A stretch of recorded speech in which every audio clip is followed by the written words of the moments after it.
Terima kasih MC Singer, luar biasa kita dibawa memuji Tuhan dengan jumlah 2000 meningkat jadi 5000. Ya, kita buka kitab kita Yesaya pasal 52. Yesaya 52 ayat yang ke-7.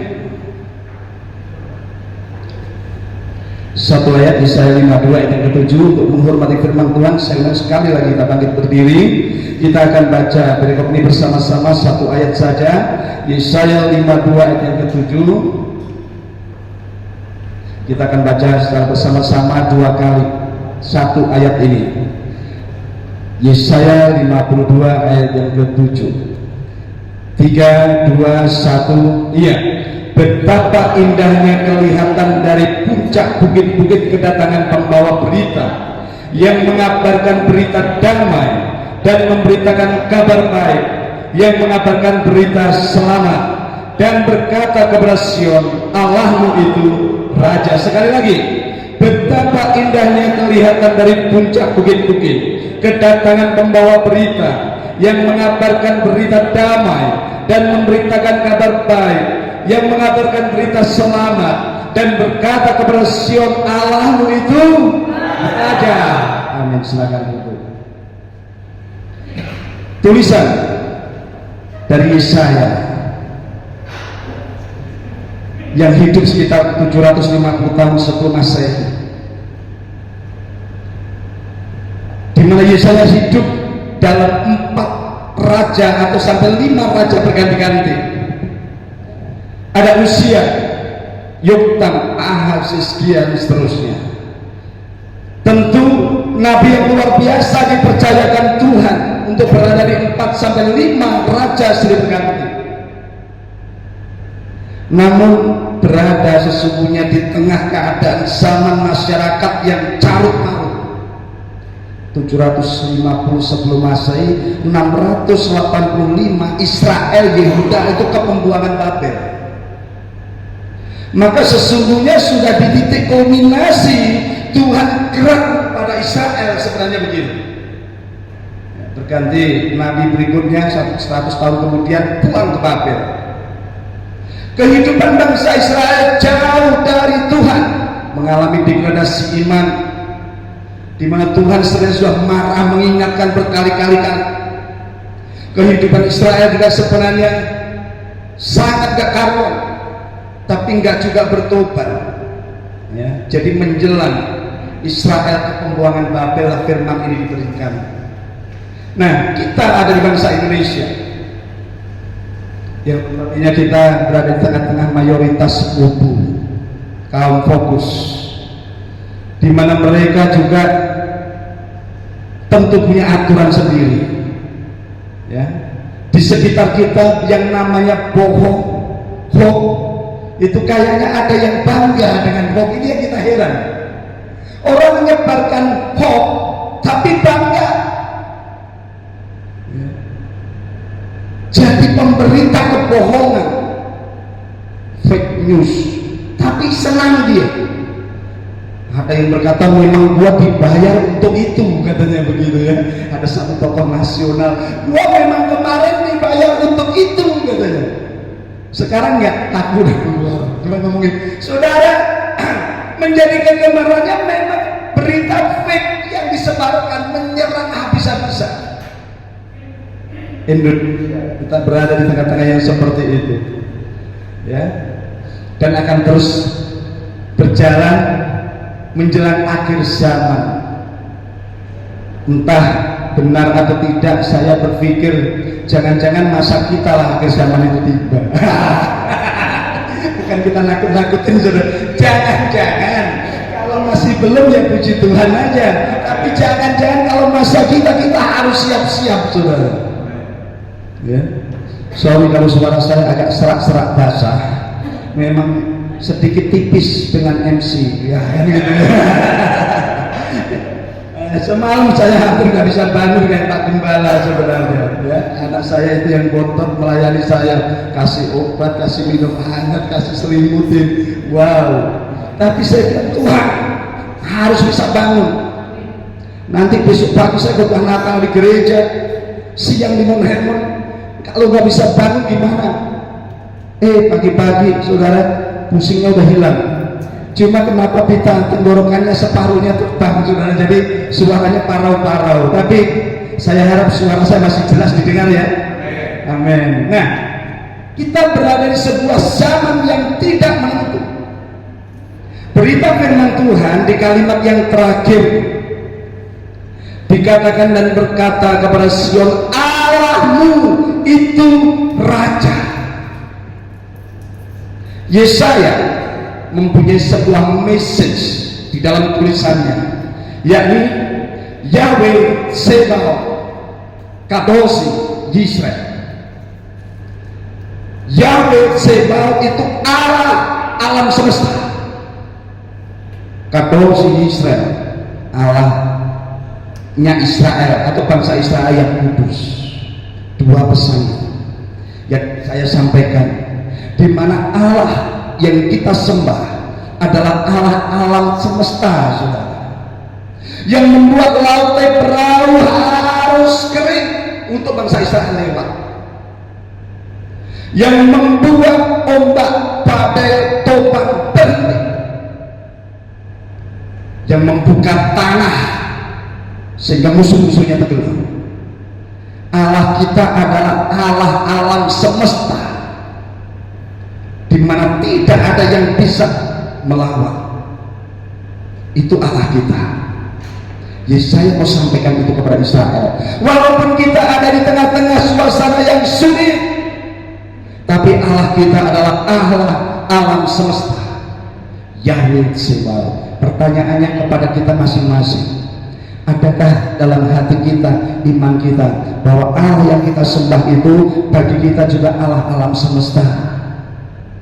Kita bisa berkata, oh iya, Tuhan yang mencipta langit dan bumi. Saudara, waktu kita percaya itu, kita harus mempercayai eksistensi kita dimanapun berada, di dalam pengawasan Raja di atas segala raja. Amin. Dia tahu kondisi kita, Dia tahu keberadaan kita.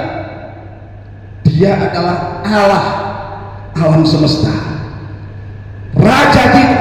Allahmu itu Raja alam semesta. Saya suka nonton film Chinese, kerajaan-kerajaan. Dalam cerita di sana sampaikan, wah kalau daerah sana diserang, raja memperhatikan, dikirim orang-orangnya yang dianggap cukup menyelesaikan masalah selesai. Saya yakin atas kita juga, waktu kita ada pergumulan dan masalah, maka Dia Allah yang memperhatikan kita. Bahkan salah satu tulisannya Miles Monroe, Rediscovering the Kingdom, dia mengatakan begini, kita ini adalah representatifnya Dia dimanapun kita ada. Kita representatif atau simbol hadirnya Dia atas kita. Maka kalau kita adalah representatifnya, dimanapun kita membawa wibawa, membawa kuasa, membawa hadirnya Raja di atas segala raja hidup kita. Pergumulan apapun, mau kita ada lemah fisik, ekonomi, lingkungan, masalah, kita hadirkan Dia, Raja di atas segala raja, untuk hadir atas kita, ya, menolong kehidupan kita. Natal yang kita peringati, Yohanes berkata, lihat anak domba Allah yang menebus dosa umat manusia. Cuma hadirnya di Palungan. Minggu lalu saya sampaikan Palungan. Kok raja di atas segala raja hadir di Palungan? Kasihan banget, ya. Ada yang berpikir Palungan itu adalah, ya tentu tempat yang gak enak, orang tempat makan kambing domba. Bukan hanya itu saja. Waktu Maria berkata Sesungguhnya aku adalah hamba Tuhan, jadilah padaku menurut perkataanmu. Itu Maria satu siap berhadapan dengan Yusuf, urusannya Tuhan. Mau menceraikan, aku nggak mau tahu, urusannya Tuhan. Suaminya jadi masalah. Yang kedua, Elizabeth dan juga Zakaria sebagai imam besar, Maria harus datang. Hukum Israel bisa dilempari batu, tapi malaikat hanya berkata, Maria datang ke tempat sanakmu. Dia sudah hamil 6 bulan. Oh iya, usia sudah selesai, menopause sudah habis, udah tua. Maria datang dengan Yusuf. Dijumpai Zakaria, nggak bisa ngomong itu imam karena sedang bisu. Nggak mudah. Mungkin ngomongnya hanya bahasa isyarat. Lalu perjalanan dari Nazaret menuju Bethlehem, hamil tua 10 hari, barang bawaan banyak, sampai di sana nggak ada uang, saudara berat. Tetapi Maria ini yang hebat adalah, aku hanya hamba, jadilah padaku. Waktu dia bisa mengatakan kepada raja di atas segala raja seperti itu, Tuhan cukupkan kebutuhannya. Nggak ada uang, dikirim orang Majus. Waktu diancam mau dibunuh, Bethlehem, seluruh kota ramai. Umur 2 tahun sudah mati. Maria, Yusuf dan bayi Yesus disingkirkan ke Mesir. Raja di atas segala raja tahu seluruh kebutuhan kita. Nah, oleh sebab itu pesan bagi kita adalah bahwa Tuhan kita itu Raja Yahweh Sebaot, di mana roh jahat harus tunduk, di mana masalah sakit penyakit harus tunduk, angin badai harus tunduk. Dan Yesaya juga berikutnya menulis namanya adalah Immanuel, Allah yang beserta kita. Ini luar biasa, penghiburan bagi kita. Berikutnya dikatakan, betapa indahnya kelihatan dari puncak bukit-bukit kedatangan pembawa berita. Betapa indahnya kita mengenal. Ada di sini orang Batak, coba kalau ada orang Batak angkat tangan. Wow, saya yakin pasti mereka kenal namanya Nomensen. Wah, yang saya orang Jawa juga kenal kan gitu ya. Tapi itu harum sekali nama itu.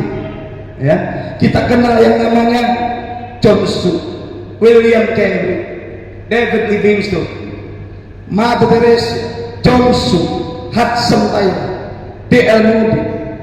Mereka adalah pembawa berita yang luar biasa.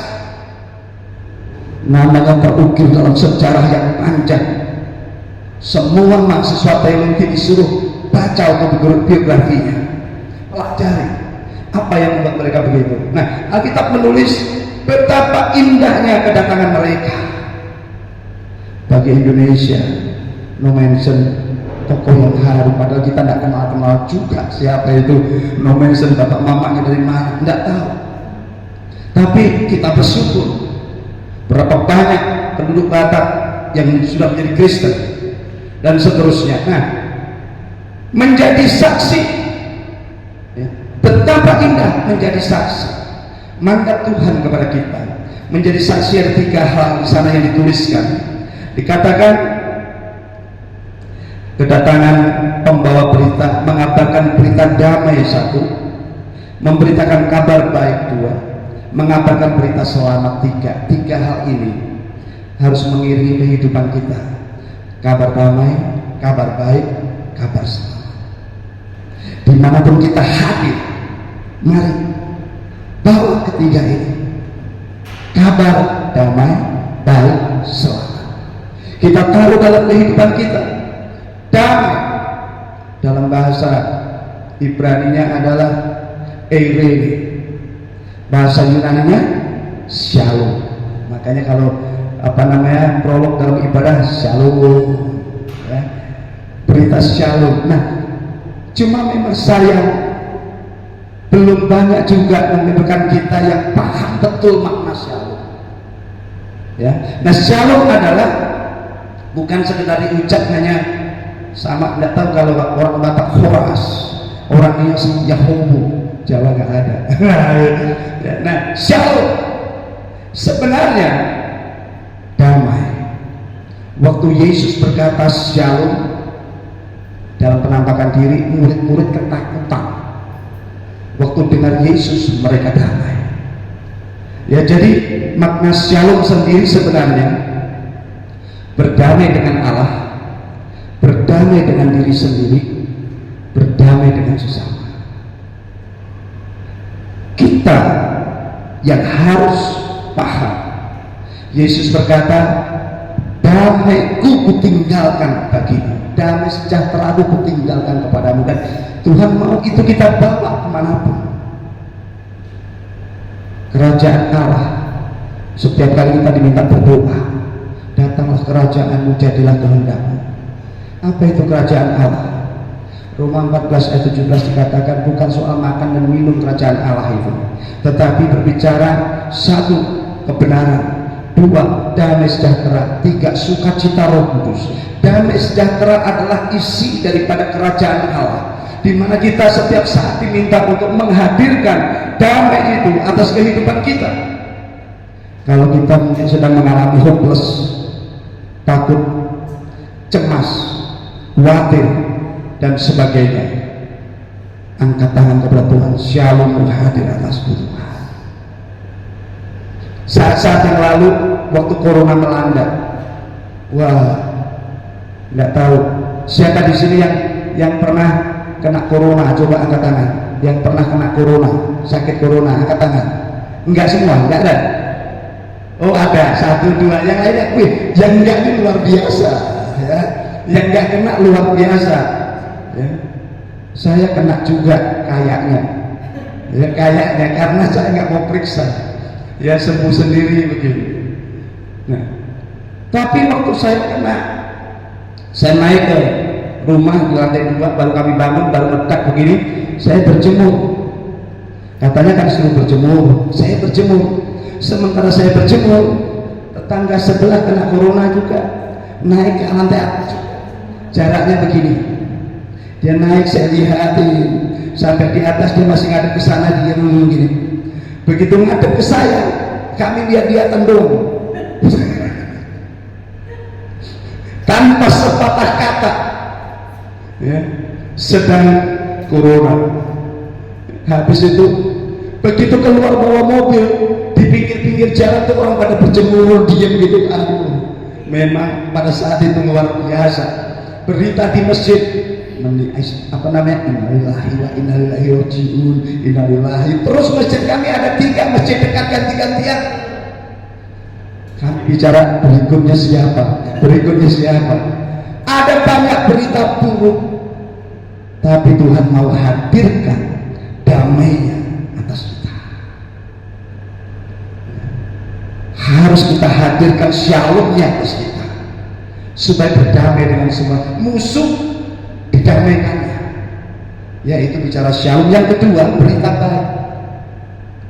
Sekarang di tengah-tengah hoax yang bertebaran, enggak kira-kira, katakan begitu. Kadang saya pun bingung, ini berita ini benar apa enggak. Jujur kadang bingung saya, ini benar enggak? Nggak ngerti, harus cek dulu. Lalu kalau udah dicek di pusat berita hoax, kalau itu udah dikatakan hoax, apakah benar hoax? Belum tentu juga. Mengerti berita yang sebetulnya nggak mudah juga. Nah, kita ada di tengah suasana yang seperti itu. Cuma tekanannya jangan kita menjadi pembawa berita hoax, itu yang nggak boleh.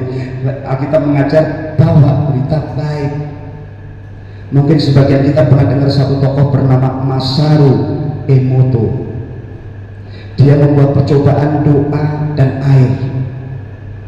Buatlah air, ada 3 macam, 1, 2, 3.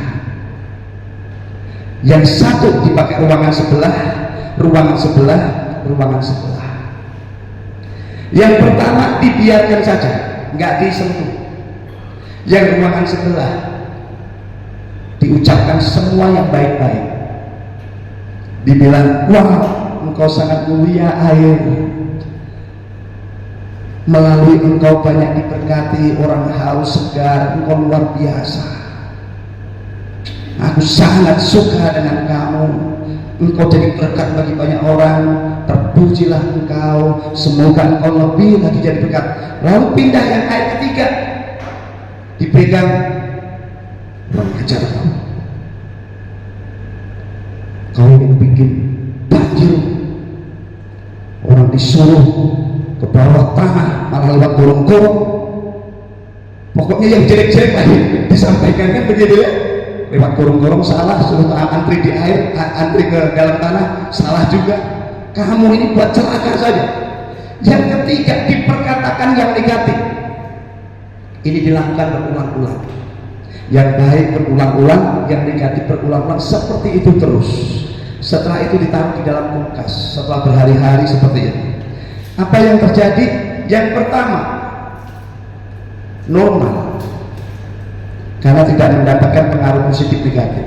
Yang kedua, dicatat oleh Mas Saruk Emoto, kristal ya, di dalam air yang membeku sangat simetris dan baik ya, indah dilihat, seperti mungkin bisa dikatakan kayak ada permatanya begitu, mengkilat. Tapi yang ketiga, tidak bagus. Dari situlah akhirnya muncul di Indonesia ada bayi dalam kandungan dikasih lagu, ya kan, diputerin lagu apa biasanya diputar? Musa. Itu kalau suka di Beethoven segala macam, dia sukanya dangdutan. Terserah orang tuanya, tapi dikasih lagu yang bagus gitu ya untuk orang tuanya ya. Dari kandungan sudah dibuat seperti itu. Lalu ada sampai orang yang mempunyai kandang ayam disertai musik, ya kan? Dia yakin ada pengaruh yang baik. Nah, dalam kehidupan kita, yang mana yang kita lakukan? Memberikan pengaruh yang baik atau pengaruh yang buruk, atau kita biarkan saja terhadap dalam keberadaan kita kepada anak-anak kita?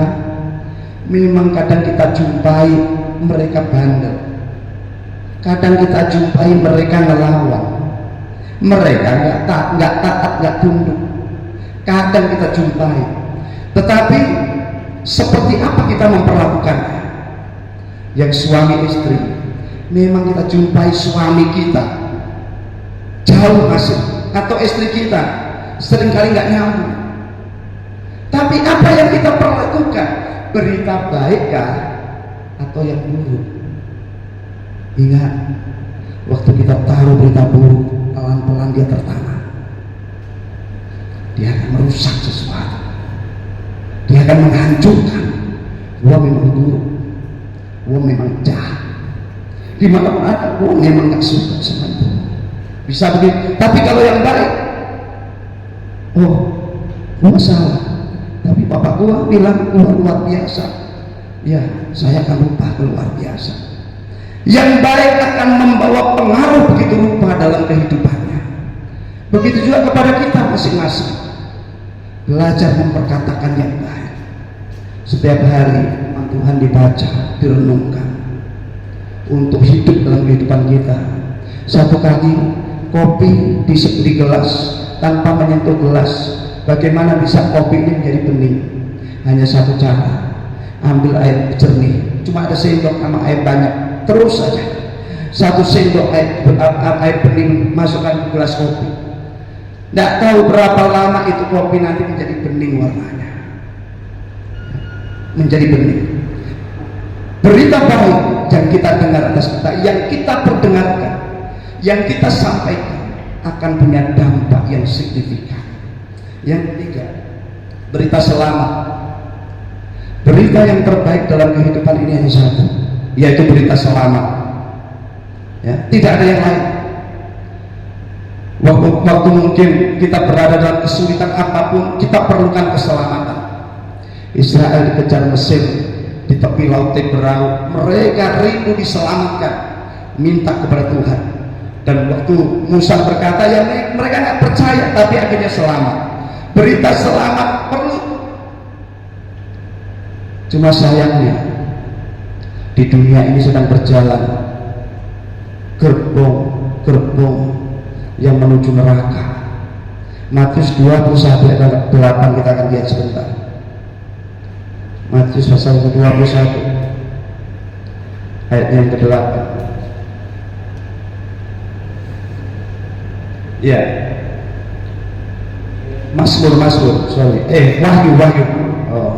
Wahyu 21. Saya akan bacakan. Dikatakan di sana, tetapi orang-orang penakut, orang-orang tidak percaya, orang-orang kejam, orang-orang pembunuh, orang-orang sundal, tukang-tukang sihir, penyembah-penyembah berhala, dan semua pendusta, mereka akan mendapat bagian mereka dalam lautan yang menyala-nyala oleh api dan belerang. Inilah kematian yang kedua. Ada 8 gerbong kematian yang berisi: gerbong pertama penakut, 2 tidak percaya, 3 pembunuh, sundal, sihir, dan seterusnya. Ini kehidupan di sekitar kita, dan kita perlu mewaspadai dengan sungguh supaya kita bisa dengan sungguh-sungguh mempersiapkan diri kita, sehingga berita selamat itu ada dalam kita, juga ada kepada keluarga kita. Berita selamat itu mengiringi kehidupan kita masing-masing. Kemanapun kita ada, Tuhan mau keselamatan ada dalam kehidupan kita, supaya keselamatan tersebar lewat kehidupan kita. Itu sebabnya hari ini saya tidak panjangkan berita firman Tuhan. Yang pertama, Tuhan kita adalah Yehova Tsebaot, Allah alam semesta, yang tahu kita, bahkan menempatkan kita sebagai representatifnya, hadirkan supaya kita menghadirkan berita damai, berita baik, dan berita selamat. Itu yang kita pegang, itu yang kita hadirkan, itu yang kita bagikan kepada keluarga kita dimanapun kita berada. Amin. Kita tundukkan kepala kita datang.